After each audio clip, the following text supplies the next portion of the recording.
राजकीय केला, हा विषय त्यांनी राजकीय केला. आणि भारतीय जनता पक्षाला प्रत्येक विषयाचं राजकारण करण्याची खाज आहे.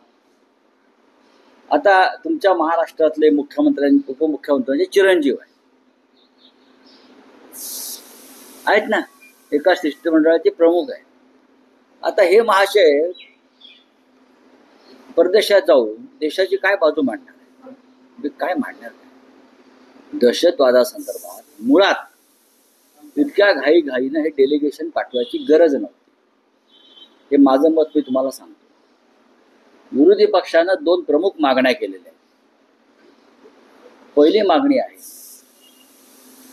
ती म्हणजे विशेष अधिवेशन घ्यावं. काश्मीर प्रश्न आणि ऑपरेशन सिंधूर संदर्भात एक विशेष अधिवेशन घ्यावं, ही प्रमुख मागणी विरोधी पक्षाची आहे. तुम्ही त्याच्यावरती कोणत्याही प्रकारे चर्चा करायला किंवा चर्चा घडवायला तयार नाही.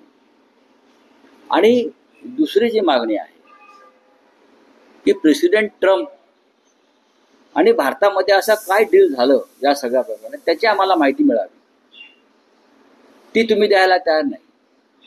आणि तुम्ही अचानक एक डेलिगेशनची घोषणा सरकार करतं. हे सदस्य ठरवले कोणी? तर किरण रिजिजूंनी. किरण रिजिजू कोण? संसदीय कार्यमंत्र्यांनी त्यांच्या गोतावळ्यातली नावं काढलेली दिसत आहेत. आम्हाला विचारलं का शिवसेनेचा पाठवताना? यात तृणमूल काँग्रेस दिसते का तुम्हाला? या समाजवादी पार्टीत दिसते का तुम्हाला?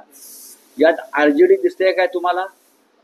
मग सर्वपक्षीय शिष्टमंडळ जातंय हे तुम्ही कोणत्या आधारावर सांगता? शिवसेनेचे लोकसभेत 9 सदस्य आहेत. म्हणजे एकनाथ शिंदेच्या गटापेक्षा आणि शरद पवारांच्या गटापेक्षा आमचा 1 सदस्य तरी जास्त आहे ना. मग लोकसभेतल्या आमच्या सदस्याला पाठवण्यासंदर्भात आम्हाला विचारणा केली का? खरं म्हणजे शिष्टमंडळाचं एका शिष्टमंडळाचं नेतृत्व करायची संधी आम्हाला मिळायला पाहिजे.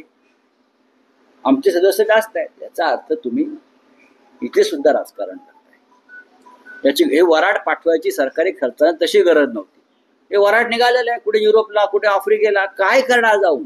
परदेशामध्ये आपल्या वकिला ते आहेत ना, हाय कमिशनर आहेत ना, ते काम करतायत. मग गरज काय? उगाच आपलं याचा तुम्हाला कळत नाही. तुम्ही काश्मीर प्रश्नाचं आंतरराष्ट्रीयकरण करताय. जगात तुम्ही जे घेऊन चाललेत प्रश्न, याचा अर्थ प्रधानमंत्री कमजोर आहेत. 200 देश फिरले, एकही देश पाठीशी उभा राहिला नाही, म्हणून तुमच्यावरती ही नौटंकी करण्याची गरज आली. तुम्ही म्हणताय की या विषयाचं राजकारण केलं जात आहे. यात काँग्रेसचे शशी थरूर आहेत, तसे NCP शरद पवार गटाच्या सुप्रिया सुळे या. खरं तर NCP अजित पवार गट हा NDAत आहे. असं असताना त्यांचा खासदार समावेश करता शरद पवारांची कन्या सुप्रिया सुळे. पण आमचे कुठे? आमचे 9 खासदार आहेत. पण या माध्यमातून काही आमचे 9 खासदार आहेत.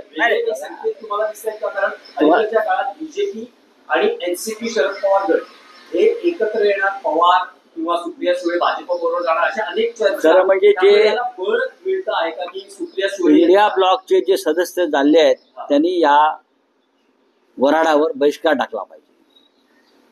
तुम्ही सरकारच्या ट्रॅपमध्ये सापडताय. सरकारने जे गुन्हे आणि पाप केलेलं आहे बरं का, त्याची वकिली करायला तुम्ही चाललेला. तुम्ही देशाची वकिली करायला चाललेला नाही. दहशतवादाचा पूर्ण बिमोड करण्याची क्षमता निर्माण झालेली असताना प्रेसिडेंट ट्रम्पनी एकतर्फी शस्त्रसंधी जाहीर करून पाकिस्तानच्या दहशतवादाला मोकाट सोडलं. हे तुम्ही जाऊन सांगणार? विचारा प्रश्न. प्रेसिडेंट ट्रम्पला मध्यस्थ करण्याची गरज का भासली, त्याला कोणी आमंत्रित केलं, हा प्रश्न तुम्ही वॉशिंग्टनला जाऊन विचारणार आहात का? तर तुम्ही जा. सर, हिंदी में जानना चाहेंगे सर, इसलिए शशिधर का नाम आया, कांग्रेस ने नाम भी नहीं दिया, डेलीगेशन उनको भेजा जा रहा है सर. देखिए, भारतीय जनता पार्टी इस मामले में भी राजनीति कर रही है. ये ठीक नहीं है. आपको अपोजिशन का समर्थन भी चाहिए और आप अपोजिशन में स्प्लिट भी करना चाहते हैं इस मामले में. ये बहुत ही गलत बात है. सबसे पहले सरकार का डेलीगेशन भेजने की जरूरत नहीं थी. क्या जरूरत थी? अपोजिशन ने एक मांग की थी स्पेशल सेशन कश्मीर और ऑपरेशन सिंदूर पर, वो आप नहीं करने जा रहे। वो सेशन होने के बाद आपको भेजना चाहिए था, लेकिन आप अपने मर्जी की जो एमपी है उसका एक डेलीगेशन बनाकर भेज रहे। शिवसेना के 9 मेंबर है लोकसभा में, हमको किसी ने पूछा नहीं कि लोकसभा में से किसी को आप भेजना चाहते हैं क्या। तृणमूल कांग्रेस के लगभग 35 मेंबर्स हैं, समाजवादी पार्टी के 40 मेंबर हैं, लालू प्रसाद जी के भी 4 या 5 मेंबर्स हैं। आप ऑल पार्टी डेलीगेशन की बात करते हो, तो आप सबको लेना चाहिए। हमारी दूसरी मांग ये थी कि ऑल पार्टी डेलीगेशन कश्मीर में लेके जाइए।